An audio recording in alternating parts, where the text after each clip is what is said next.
사랑하는 우리 계명교회 청년 모든 여러분들 반갑습니다. 수요일 아침이고요. 이사야 5장씩 읽으라고 정신들 없을 텐데 또 바로 한번 보도록 합시다. 이사야 11장입니다. 이사야 11장 1에서 9절 제가 좀 보면서 할게요. 이새의 줄기에서 한 싹이 나며 그 뿌리에서 한 가지가 나서 결실할 것이요 라고 이제 되어 있는데, 여러분들 이제 10장에 보면 어떤 내용이 좀 나오냐면 이제 아수르라는 도구를 하나님께서 사용하셔서 이제 그 이스라엘이라는 나라를 치시는 것 같은데, 마치 이제 어떤 이미지들이 좀 사용이 되냐면 나무가 이렇게 쓰러지는 듯한 이미지들이 사용되는 것들을 여러분들이 좀 보실 수 있을 거예요. 그래서 이제 그런 것들이 이제 쇠로 그 빽빽한 숲을 베시리니 뭐 이런 표현들도 이제 침략자들의 공격을 표현하는 것에 나오고, 또 여러분들 이제 쭉 앞에 여러분들이 보시면 남은 자들이 돌아올 것에 관련된 내용들을 볼 때에도 그 이제 19절만 봐도 10장 19절 그의 숲에 남은 나무의 수가 희소하여 아이라도 등이 계수할 수 있을 것이다. 그리고 15절 보면 도끼가 어찌 찍는 자에게 스스로 자랑하겠으며 돛이 어찌 켜는 자에게 스스로 큰 치 하겠느냐. 이는 막대기가 자기를 드는 사람을 움직이려 하며 몽둥이가 나무 아닌 사람을 들려 함과 같으니라. 그러니까 하나님께서 계속 이제 도끼를 통해서 내려치시는 듯한, 아수르라는 도끼를 통해서 내려치시는 듯한 이미지가 나옵니다. 근데 왜 그랬죠? 그러니까 여러분, 하나님께서 이 상황에 대한 결론적인 이해가 우리에게 굉장히 중요하다고 저는 생각을 하는데, 하나님께서는 우리 삶 가운데 그 이스라엘 백성들의 삶 속에서 어떤 일들을 이루시냐면, 그들의 왕족들이 하나님을 전혀 신뢰하지 않고 통치를 하나님의 뜻과 상관없게 하는 것들을 보았어요.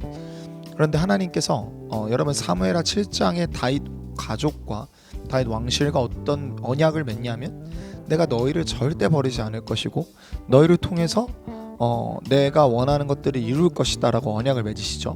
그러면서 내가 너희 집을 세울 것이다 라고 말씀을 하시죠. 가문을 일으킬 거다 라고 말씀하시죠. 그래서 어떤 일이 벌어지냐면, 남유다에서는 다윗의 계보가 끊어지지 않습니다. 그런데 마치 그 다윗의 계보가 다 끊어진 듯한 상황 속에서도 11장 1절이 이렇게 말하는 거죠. 이새의 줄기에서 한 싹이 나며, 그러니까 다 망해서 이제 고목만 남은 듯한 그 이새의 가지에서 한 싹이, 이새의 줄기에서 한 싹이 나서 그 뿌리에서 한 가지가 나서 결실하게 될 것이다 라고 얘기를 합니다. 여러분, 이러한 예언들이 이스라엘 백성들에게는 가깝게는 돌아오게 할 스룹바벨을 통해서 포로 귀환을 일거든 스룹바벨을 통해서이지만, 또 더 멀리 가보면 당연히 누구를 통해서입니까? 우리 주 예수 그리스도를 통해서 완성이 되죠. 그래서 2절부터 보면 여호와의 영이라는 어떤 그림을 통해 이 그림을 새롭게 설명하는 것들을 볼 수 있을 것이고요. 그가 하나님만 전적으로 의지하여서 살아내는 것들을 보여줍니다. 그래서 다시 6장부터는 전원적인 그림으로 변하죠. 이리가 어린 양과 함께 살며 표범이 어린 염소와 함께 누우며 이렇게 저렇게 살아나게 될 거다라는 표현들을 하고 있는 것들을 보여줍니다. 결론적으로 여러분들, 이 약속에 입각해서 포로기를 보낸다면, 그러니까 이 약속에 근거해서 오늘을 살아낸다는 것이 여러분 어떤 걸까요?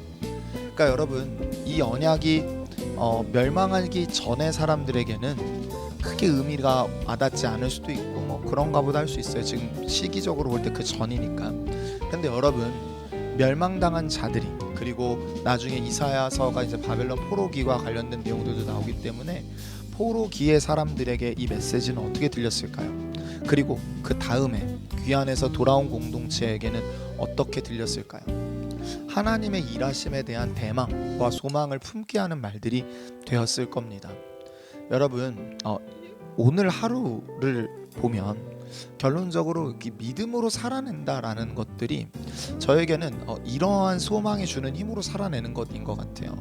그러니까 여러분, 하나님의 성실하심과 하나님의 9장에 나오는 그 하나님의 열심이 다윗 왕가를 다시 사용하실 것이고, 다윗 왕가의 연약함을 스스로 회복하실 것이고, 다윗 왕가의 부족함을 완성하실 하나님의 계획이 있다라고 말을 합니다.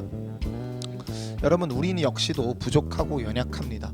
주의 이름 예수 그리스도 안에서 예수님을 믿는다는 것 안에서 새로운 정체성을 입고 살아내고 있어요. 그렇지만 우리 역시도 하나님과 상관없는 선택들을 해나가며 하나님의 마음을 아프게 하고 하나님의 통치를 하나님의 통치가 내 삶과 내 주변에서 실현되지 못하게 하는 일들을 반복할 때가 있죠. 그런데 하나님께서 그런 우리를 때로는 치시기도 하고 때로는 회복하시기도 하시지만 최종적으로 주님이 약속하시는 것이 무엇이죠?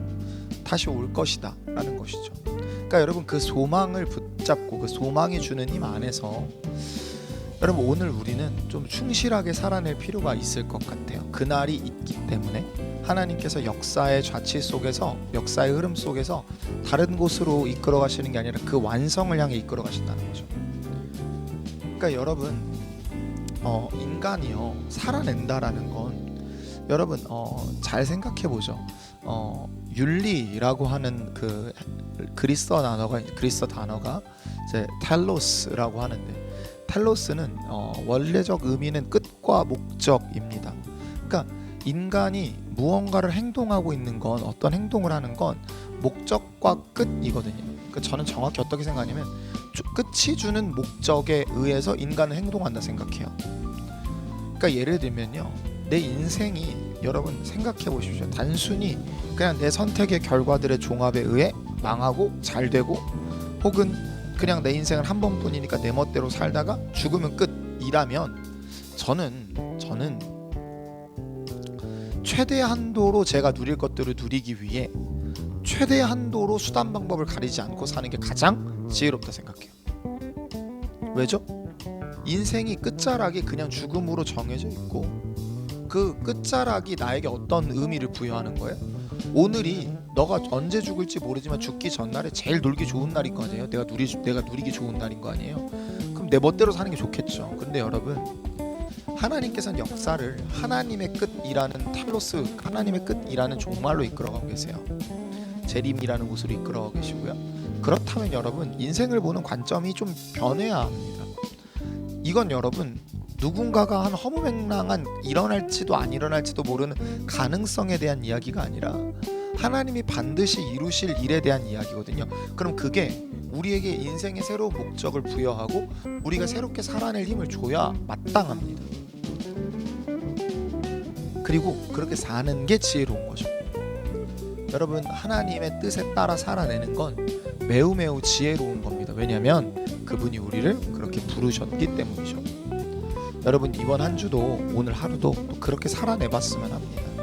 하나님께서 이루실 그날, 우리의 부족함과 우리의 연약함에도 하나님이 완성하실 그날이 있다면, 여러분, 어제까지의 실패를 또 딛고 오늘 또 바로 살아보겠노라라고, 오늘 그 끝자락 앞에 부끄럽지 않게 살아내보겠노라라고 고백하고 다짐하고 걸어가는 우리 모두가 될 수 있기를 주님의 이름으로 축복합니다. 그렇게 살겠다고 생각하고 결단한 오러가 되길 바라고 기도해 볼까요? 하나님, 우리의 연약함에도 불구하고 하나님의 뜻을 뚜벅뚜벅 이루어 가시는 신실하신 하나님이시여, 하나님이 보여주시는 그 끝자락, 이새의 뿌리를, 이새의 줄기를 통해 완성될 예수 그리스도, 그리고 그 예수 그리스도를 통해 완성될 하나님 나라라는 하나님의 스포일러를 듣고 사는 우리가 오늘도 그걸 믿음으로, 오늘 하루도 믿음의 모험을 떠나고 믿음의 여정을 떠날 수 있도록 도우소서. 아버지여, 우리 안에서 새롭게 그렇게 우리에게 힘과 능력을 베푸시고 능력을 허락하실 주님을 믿고 감사드리며 우리를 구원하신 나사렛 예수 그리스도의 이름으로 기도했습니다. 아멘.